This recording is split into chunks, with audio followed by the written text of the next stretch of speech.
Sœurs et frères, paix et joie, bonne fête de la divine miséricorde.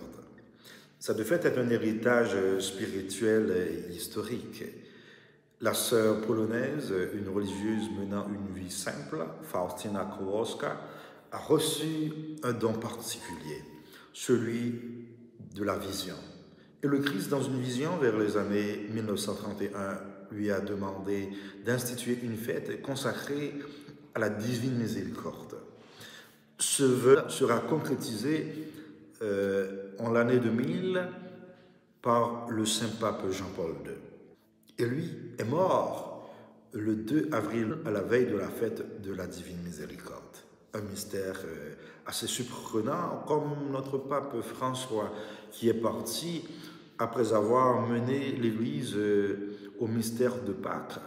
Il est parti juste le lundi de Pâques.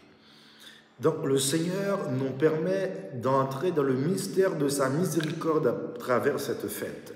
Mais c'est quoi la miséricorde? Il y a des racines latines et d'autres mots qui pourraient nous aider à approfondir ce que c'est que cet attribut de Dieu, la miséricorde, disons-nous. Mais allons de manière simple pour dire que la miséricorde, c'est le cœur de Dieu qui se déchire devant la misère de l'homme, devant la violence, devant la guerre, devant tout ce qui porte atteinte à la dignité humaine, à ce que l'homme est, fils de Dieu, sauvé par la grâce.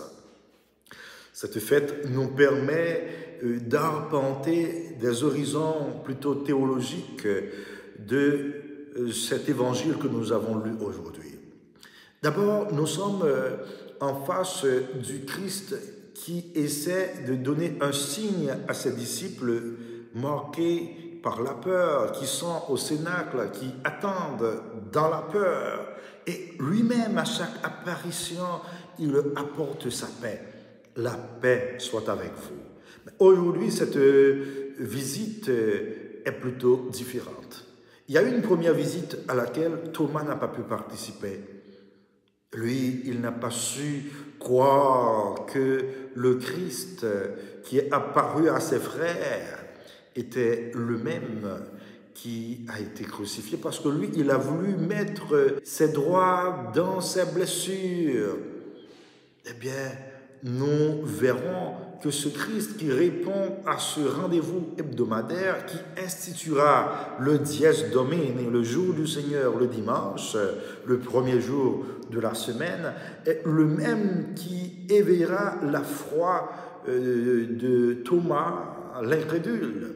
Et l'incrédulité de Thomas nous donnera un cadeau, cette nouvelle béatitude. Bienheureux ceux qui croient sans avoir vu. Et lui, Thomas, que vous voyez dans ce tableau intéressant de Caravaggio, le Christ qui ouvre son manteau et les doigts de Thomas qui touchent les blessures de Jésus, devant cette vérité qui s'impose, va dire mon Seigneur et mon Dieu. Et à chaque fois que l'hostie blanche est élevée dans la messe, nous croyons la présence réelle du Christ et nous prononçons ces mêmes mots de Thomas qui touchent le corps de Jésus, ce côté d'où jaillit le sang et l'eau. Nous disons mon Seigneur et mon Dieu.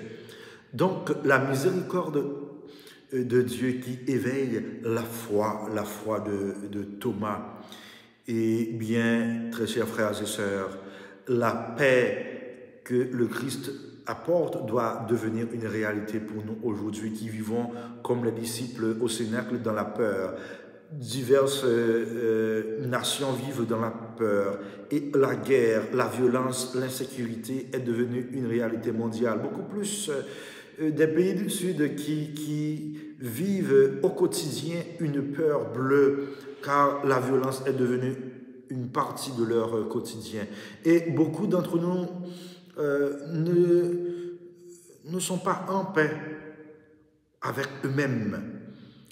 Donc, il est important que nous puissions recevoir la paix du Christ, le Christ qui nous donne sa paix. La paix soit avec vous. Le cœur de l'homme se ferme à l'amour, à la réconciliation, mais à chaque fois que l'on se ferme à l'amour, à la réconciliation, nous nous fermons aussi à la paix. Nous devons nous offrir pour recevoir la paix et la miséricorde de Dieu. Et cette miséricorde se concrétise à travers cette deuxième partie.